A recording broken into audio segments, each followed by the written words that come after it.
about organizational culture and we think about the people who contribute to that culture, who support it, who drive it every day, who make it a success or a miserable place to be, we can understand that the organization and the individuals are intertwined.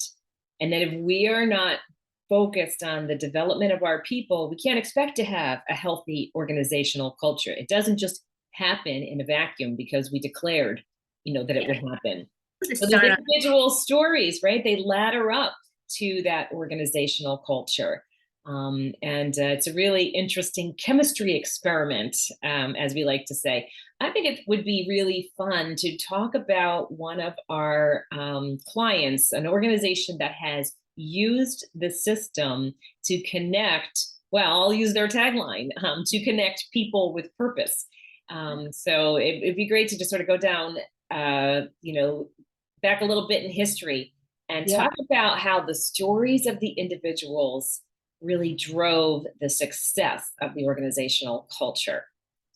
Yeah, this example is in the transportation industry, where it is notoriously difficult, even before we had any other kind of talent shortages. It's always been difficult to attract and retain truck drivers.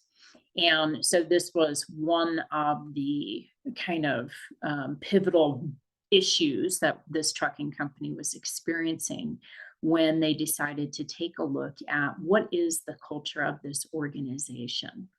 And through using an assessment tool that's part of the CultureTalk platform, they identified some stories that were prominent in their group, which were specifically the caregiver, the every person, and the hero. And I bet just saying those words, okay, that conjures up an idea for people, because these stories are universal. And so when we hear those words, like, we're already kind of tuning in differently. And so this organization established and relaunched a brand leaning into those storylines to say, who are we as an organization? And Teresa mentioned connecting people with purpose became a tagline. Hey, we don't just deliver goods. We're not just a commodity type of organization of loading dock to warehouse, but along the way, everybody we touch, we care about. We care about their future. We care about their families. We care about what matters to them. And I would share that, one of the people in the project who, sometimes when you go in and you run that kind of a program, you have to bring people along. And some people come along enthusiastically. Some people by nature are a bit more skeptical. They lean back a little bit. We call them our doubting Teds. There's a story behind that, but they're not our doubting Thomas. They're our doubting Teds. Yeah, and we kind of welcome the resistance in a lot of ways, because story brings people along as they're ready. And in this case, the doubting Ted was in charge of recruiting for the whole company. That's right. To your point, bring on the challenge, right? The person we needed most to engage, right, was kind of not so much. Yeah, I'm not buying this, right? Yeah. Because he had a big job. He had a really big job to recruit in an industry where it's really tough to recruit. And he wasn't convinced it was going to work.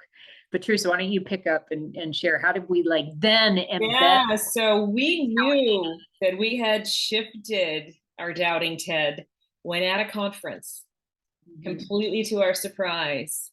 He was asked to introduce himself. He stood up and said, "I am Ted, and I connect people with purpose."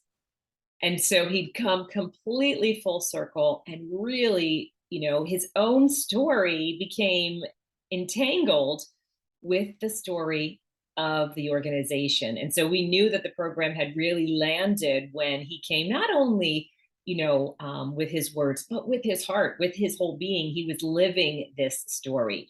And one of the things that we did in that organization to really bring that full circle was invite every employee to share their personal story. And sort of start a weekly opportunity to share who you are and how this organization had helped connect to you to your own purpose.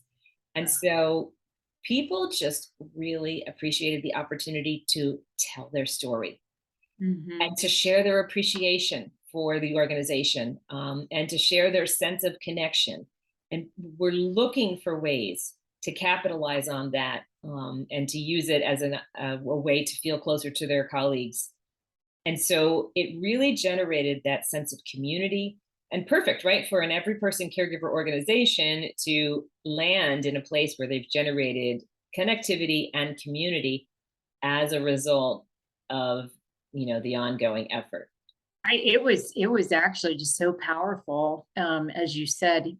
I think in part asking people in a company to reflect on their story and how it's connected to the larger story of the organization. That in and of itself, because people want to connect. Our employees want to connect. It's very human to want to be part of something bigger.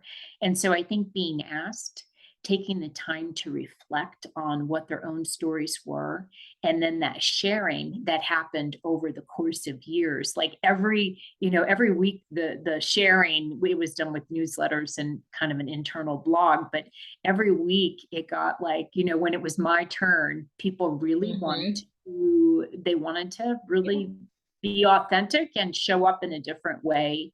Yeah, there And was a deep sense of anticipation for when that newsletter would come out every week, and an openness to listening and to hearing. And really, when you ask for employees to engage, they were engaged at the deepest level. And mm, it was really as a result of tying their story to the story of the organization. So I love that, that aspect and that outcome when you begin with the framework of archetype.